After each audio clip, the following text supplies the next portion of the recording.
পশ্চিমবঙ্গের রাজনীতিতে এখন থ্রেট কালচার আমরা অনেক দেখেছি। অনুব্রতর বেলায় দেখেছি যে একজন পুলিশ অফিসারকে কিভাবে থ্রেট দিতে হয়, তার স্ত্রীকে বাড়ির থেকে তুলে নিয়ে এসে তার সঙ্গে ড্যাশ ড্যাশ ড্যাশ করবেন তিনি। কুণাল ঘোষ তিনি একজন সাংবাদিক মানুষ, তিনি কিন্তু সরাসরি এই ধরনের ভাষা ব্যবহার করেননি, যেটা মমতা ব্যানার্জির বেলায় ব্যবহার করেছিলেন তার থেকে অনেক শালীন ভাষা ব্যবহার করেছেন। তিনি একটা টুইট করেছেন, শুরুতে লিখেছেন পুজো স্পেশাল। ফেসবুকে যারা দিনভর আমার পোস্টে থাকে বিটকেল গালমন্দ করে, ভাবে আমি খুঁজে পাবো না, তাদের পুজোর শুভেচ্ছা জানাতে ফোন করছি, দুই একটা নমুনা পোস্ট করব। এরপরে একটা ছেলের ছবি সহ কল রেকর্ডিং তিনি পোস্ট করেছেন। আপাত দৃষ্টিতে এখানে সমস্ত কিছু স্বাভাবিক মনে হলেও আপনি যখন কল রেকর্ডিংটা পুরো শুনবেন তখন কিন্তু বুঝবেন যে কি ঠান্ডা মাথায় ছেলেটাকে ধমকাচ্ছেন, উনি থ্রেট করছেন। ছেলেটা প্রথমেই জিজ্ঞেস করে যে আপনি আমার নম্বর কোথায় পেলেন। কুণালবাবু কি উত্তর দেন, ভালো করে শুনুন। আপনার পাড়ার লোকই যোগাযোগটা করে দিয়েছে, আমি শুধু আলাপ করতে ফোন করলাম।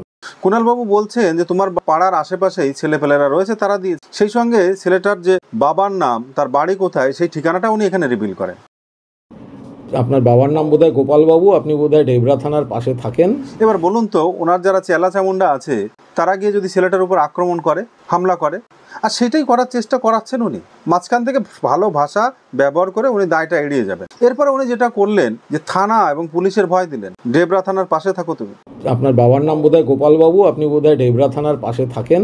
এরপর উনি শুরু করলেন আসল বিষয়টা। কিন্তু যারা একটু কড়া ভাষা বা একটু বেশি কুৎসা করে তাদের সঙ্গে আমার সরাসরি একটু আলাপ করার ইচ্ছা আছে আর কি, তাদেরকে একটু চিনে রাখা, আলাপ করে রাখা। যারা ওনার বিরোধিতা করেন সরাসরি তাদেরকে একটু চিনিয়ে রাখতে চান। এই জায়গাটা ভালো করে লক্ষ্য করুন, যারা ওনাকে গালমন্দ করেন তাদেরকে উনি খুঁজে বের করবেন না, সেটা ভাবার কোনো কারণ নেই। আমাকে যারা অ্যাটাক করছে আমি তাদেরকে খুঁজে বের করব না, এটা ভাবার কোনো কারণ নেই। এ কথার মানেটা কি? এই কলার মাধ্যমে উনি যে শুধুমাত্র এই ছেলেটাকে ধমকাচ্ছেন তা কিন্তু নয়, উনি ধমকাচ্ছেন সেই সমস্ত মানুষদেরকে যারা সোশ্যাল মিডিয়ায় ওনার কথার বিরোধিতা করেন। আমি এসব রাগ পুষে রাখি না, কিন্তু আমার আলাপ করার ইচ্ছা হয়। উনি যে কাণ্ডগুলো করেছেন সেগুলো তো মানুষ সামনে ধরলে পরে উনি রেগে যান, ওনার অপমান বোধ হয়, সেটা কি করা যাবে বলুন? উনি মাননীয় মুখ্যমন্ত্রীকে চোর বলেছিলেন, সারদার সব থেকে বড় বেনিফিশিয়ারি বলেছিলেন, সেটা তো মিথ্যে নয়, রয়েছে ডিজিটাল মিডিয়াতে। উনি 3.5 বছর জেল কেটেছেন, সেটাও মিথ্যে নয়। এই কিছুদিন আগে এসএসসি স্ক্যাম নিয়ে এবিপি আনন্দে সুমন বাবুর সামনে উনি বসে বলেছেন যে পার্থ ব্যানার্জি যখন টাকা তুলছিল তখন পার্টি জানতো।